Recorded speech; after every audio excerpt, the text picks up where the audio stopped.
Assalamualaikum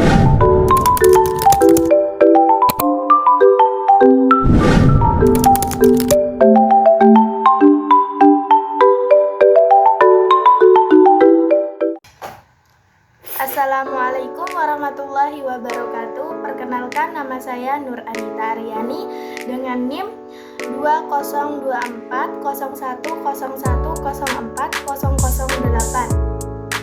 Mata kuliah Anti Korupsi, Anti Narkoba dan Deradikalisasi. Dosen pengampu yaitu Bapak Haris Sulaiman Hasri, MPD. Baik, di sini saya akan menjawab pertanyaan yang mengenai tentang evaluasi efektivitas pemberantasan narkoba di Indonesia.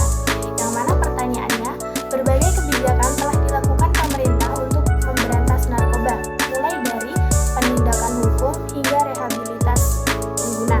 Namun, tingkat peredaran narkoba masih tinggi, bahkan di lembaga permasyarakatan. Berdasarkan hal tersebut, bagaimana Anda mengevaluasi efektivitas pemberantasan narkoba di Indonesia? Apa yang perlu diperbaiki atau ditinjau ulang dari pendekatan yang ada saat ini? Baik, saya akan menjawab pertanyaannya. Yang perlu dievaluasi efektivitas dari pemberantasan narkoba di Indonesia yaitu 1. Penindakan hukum masih berfokus pada pengguna, bukan bandar besar, yang mana penegak hukum cenderung menarget pengguna atau kurir kecil, sementara bandar besar dan jaringan internasional lebih sulit disentuh. Yang kedua, yaitu banyak penghuni lembaga masyarakat adalah pengguna, bukan pelaku utama. Yang ketiga, lembaga pemasyarakatan justru jadi sarang peredaran narkoba.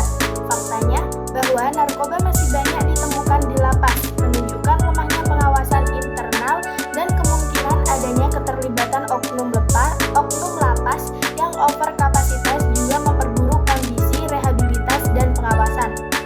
Yang keempat, kurangnya tenaga profesional psikologi, konselor, adiksi, dan fasilitas yang memadai menjadi besar. Yang kelima, pencegahan masih minim, terutama pencegahan masih minim. Yang kelima, pencegahan masih minim, terutama di kalangan remaja dan pelajar.